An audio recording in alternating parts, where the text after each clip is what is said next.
Now we are with Mr. Virappa Moily, who is the former law minister of the country, and we're going to talk to him about how Tamil Nadu would look like when the governor reaches Chennai and to discover what the situation of the law and order of the state will be from here on.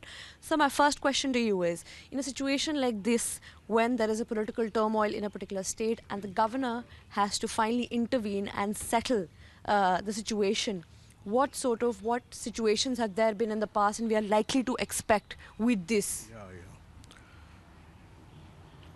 I'm not posted with regard to the ground situations there. The O. Pannirselvam is a chief minister now. He has been elected by the legislature party. That is on record on the newspapers and all the facts which is available before us. The question is that now he doesn't want to step down. The question is whether in the meanwhile it seems that he has tendered resignation. And she was Mrs. Shashikala Natarajan has been elected as a leader. That is on record. Now, Sri O. Pannirselvam says that I will not step down. That means to say, as on today, I don't think the Pannirselvam has tendered his resignation to the governor. These are the perplexed situations. If he has already tendered his resignation to the governor, he should have accepted it. On record, it appears to me that it has not been accepted. If it had not been accepted and he wants to resile from that, according to me, he is entitled to it. And he can assert that any cost, under any circumstances, there is a constitutional crisis where the governor has to intervene. Here, the governor has no right, according to the Supreme Court decision on Bommai case. Governor himself cannot take this kind of a decision. He has to ask the state assembly to be convened, and there the situation will have to be assessed who enjoys the majority. If Pannirselvam enjoys the majority in the House, it cannot be taken by taking the interview of the MLAs or the MLAs gathering together, going to the governor. This cannot be solved.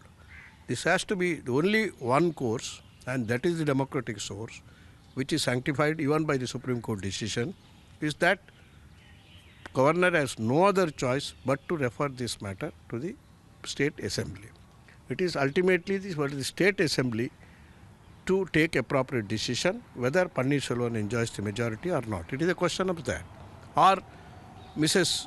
Shashikala Natarajan enjoys the majority. So the proper forum, constitutional forum, democratic forum to assess the majority is only the what is the only option available. So my only question to you is, what is the role of the governor here? Because can there be president's rule in the state looking at how the environment has sort of been going forward?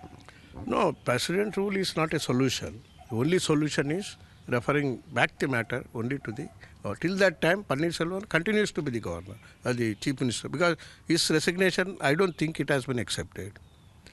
And if it is not accepted, I think the only avenue which is available for the governor is refer the matter to convene the state assembly and take who enjoys the majority, and he has to be asked to seek confidence of if he feels that he is not enjoying the majority.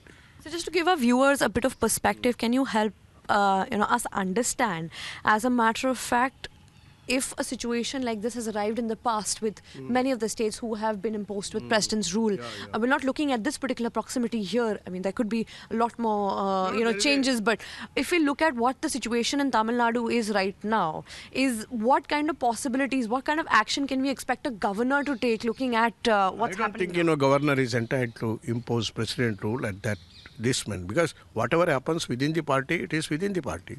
He cannot take cognizance of it. He can take cognizance of it only provided this Chief Minister tenders his resignation, he accepts his resignation. Until that time, he will be asked to continue as a Chief Minister. Till the new Chief Minister has not taken over. That means to say, he has no other option but to convene the assembly. If he feels that, there is constitutional crisis, then, ask them elect, then the assembly has to now, after all, what happens within the party, it should not be the concern of, when there is no vacancy, governor cannot ask the, Pandit Selvam has given his resignation from the party. But He says he was forced to resign. no, whether he is forced or not, that is not the matter. But the question is, has it been accepted by the governor? According to me, it has not been accepted by the governor. He cannot accept it today because, he says that it has been forcibly taken. Okay. So in the absence of that, he is a duly elected Chief Minister as on today, Pandit Selvam.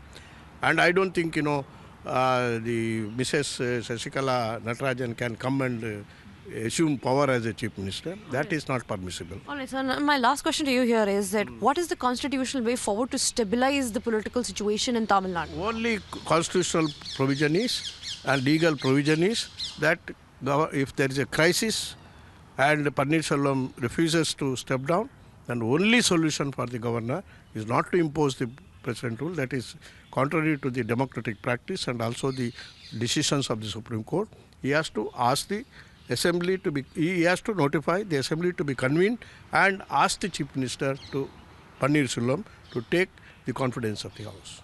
All right, thank you. That was former Law Minister Veerappa Moily telling us about the proper or the particular situations or the particular law and order situations that could take place in the future in Tamil Nadu. Well, stay tuned for more. This is Jessica Taneja for WION in New Delhi.